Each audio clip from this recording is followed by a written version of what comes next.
Has the Earth's axis secretly shifted and we just didn't know about it?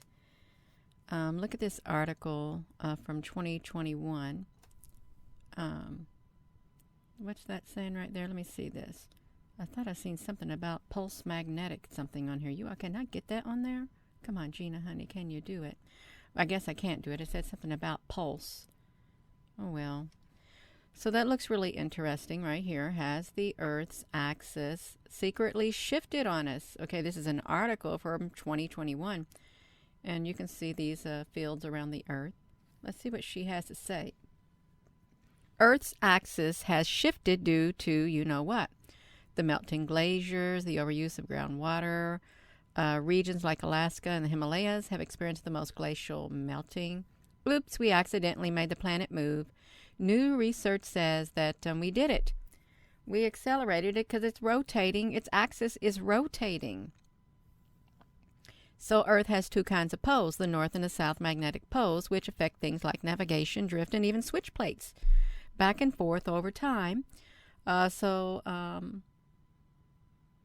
They have other kind of pole is the axis around which the planet physically spins. You know, like one of those spinning balls. When you were a little kid, you had that little spinning top you could press down on it, keep spinning and spinning and spinning.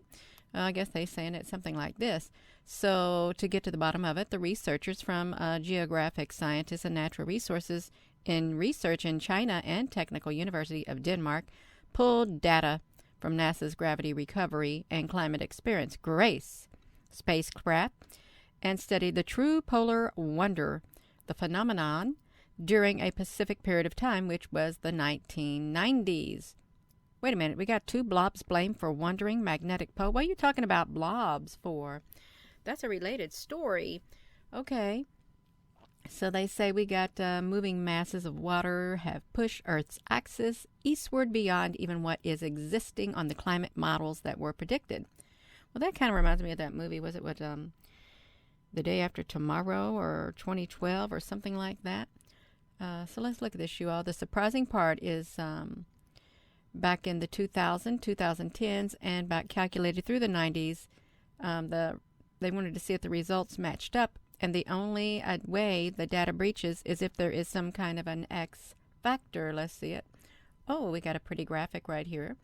So, okay, I don't understand it, but we'll look at that. It's the water shortage.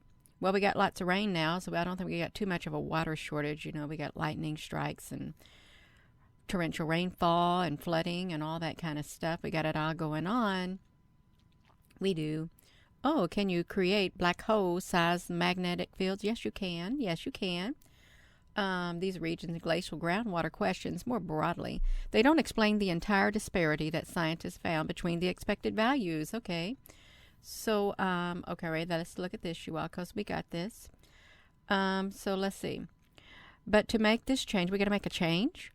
Oh, well, the polar shift is very small. Let's see. The polar shift is very small in the grand scheme of things, and humans won't be able to notice it. But to make this change in a short time indicates our near future might have bigger changes in store. I was going to say chaos, ones that could make our heads spin. Spin? Okay, well, okay. I think I like that one. Two blobs named for the wandering magnetic North Pole. Can I click in it? I want to read it. See, that's from 2022. Well, this is kind of new. The magnetic North Pole is rapidly moving because of some blobs. Why are you talking about blobs? It started in Canada, and now it's inching closer to Siberia. Thanks a lot, blobs.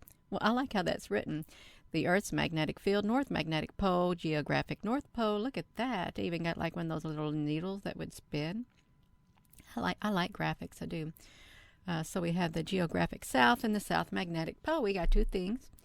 So look at that. Siberia, it has shifted away from Canada and closer to Siberia at a rapid pace because it got two massive blobs of molten iron in the Earth's outer core. Ooh, that may have spurred the runaway pole. That's really interesting. So they got some scientists. They're measuring location of something. Boothia Peninsula in Canada. All right, that's fine. In 2020, So let's see, we got some magnetic field generated by molten iron. Okay, the flow of liquid iron inside the Earth. Oh, well, there goes all those interplanetary people who are inside the Earth with this liquid iron that's floating around you all. I don't know about that. But that's okay. That's what they're talking about. That's what I'm talking about. What they're talking about, that's okay. We can do it. So they said they poured 20 years of satellite data from the European Space Administration Swarm satellite mission and discovered that over the last 2 decades, the position of the North Magnetic Pole has been largely determined by 2 large-scale lobes. When they calling them lobes now and not blobs? Okay, well, now they call it lobes. They call it blobs right here. So they got the magnetic blob lurking beneath Canada, slowly elongated in the early aughts, weakening and corresponding magnetic intensity of the Earth's surface. So look at this. Eventually, this blob, this molten material beneath Canada will split into, and the stronger one, it has slowly shifted toward the blob beneath Siberia, you all. That's what they're talking about. Look at this. Magnetic pole changes time zones. Well, that's why we changed our time zone, don't you think? Yeah. We stayed on a certain time zone now. This is really interesting. I hope you're watching this. I really do, because I got a lot of links in here that tells a lot of things. So our magnetic field is acting sketchy, a tad bit sketchy, you don't say. So look at this. While Earth's core is rapidly growing lopsided. Well, I wonder if there's any inner middle Earth or inner Earth people inside there. By the looks of this, I don't think there's any civilizations that are underneath this Earth or inside the Earth. That's really interesting, you all. We are talking about the middle Earth people and Admiral Byrd going down to the middle of the Earth. How on earth could he had went to the middle of the Earth? When you look at this little graphics right there, that would be almost impossible because he'd burn up.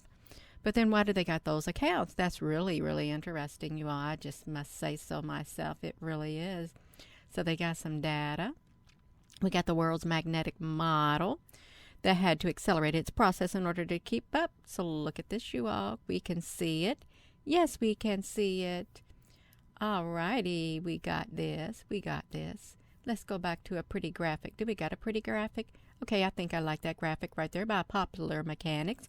So with that being said, you all, let's kind of center it right there.